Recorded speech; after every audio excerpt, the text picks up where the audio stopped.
গাজা উপত্যকায় আবাসন প্রকল্প বানানোর জন্য মরিয়া হয়ে উঠেছেন মার্কিন প্রেসিডেন্ট ডোনাল্ড ট্রাম্প। ফিলিস্তিনিদের নিজ মাতৃভূমি থেকে ঠেলে পাঠাতে চান মিশর, জর্ডানে।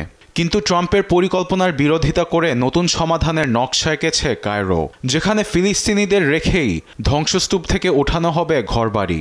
তবে আনুষ্ঠানিকভাবে হামাসকে সেই পরিকল্পনায় রাখা হয়নি, এমনই এক প্রতিবেদন প্রকাশ করেছে যুক্তরাজ্যের গণমাধ্যম দ্য গার্ডিয়ান।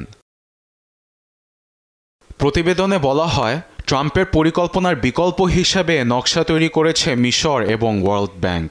বিদেশের কোনো রিয়েল এস্টেট কোম্পানির বদলে বাসাবাড়ি মেরামতের কাজ পাবে টেকনোক্র্যাট কমিটি, যেখানে থাকতে পারবে না হামাসের কোনো সদস্য। ইতিমধ্যেই সংযুক্ত আরব আমিরাত এবং কাতার এই তহবিলের পেছনে অর্থ সহায়তা দেবার প্রস্তাব দিচ্ছে বলে দাবি করা হয় প্রতিবেদনে। এতে ফিলিস্তিনিদের অস্থায়ীভাবেও গাজা ছেড়ে যেতে হবে না। তবে গাজা পুনর্গঠনে 3 থেকে 5 বছর লাগতে পারে, কারণ 65% বেশি উপত্যকা পরিণত হয়েছে ধ্বংসস্তূপে। গাজা হামাস নিয়ন্ত্রিত হলেও এই পরিকল্পনা থেকে স্বাধীনতাকামী সংগঠনকে দূরে রাখছে মিশর। পরিকল্পনা বাস্তবায়নে কোনো প্রকার হস্তক্ষেপ করতে পারবে না তারা। এর পেছনে আরব লীগ মহাসচিব আব্দুল ঘেইতের ব্যাখ্যা, হামাসের আগে বিবেচনায় আনতে হবে সাধারণ ফিলিস্তিনিদের স্বার্থ। 20 লাখ গাজাবাসী স্থানান্তরে তৈরি হবে অশান্তি ও অস্থিতিশীলতা।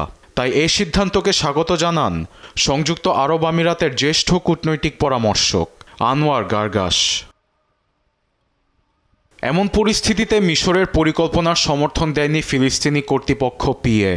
এতে অধিকৃত পশ্চিম তীর ও গাজার মধ্যে দুটি আলাদা প্রশাসন তৈরির শঙ্কা তাদের। তবে সামনে 27 ফেব্রুয়ারি আরব সম্মেলনে রিয়াদে বসে নকশাটি আরও পর্যালোচনা করা হবে। আরবিদ আফসার, নিউজ ডেস্ক, দেশ টিভি।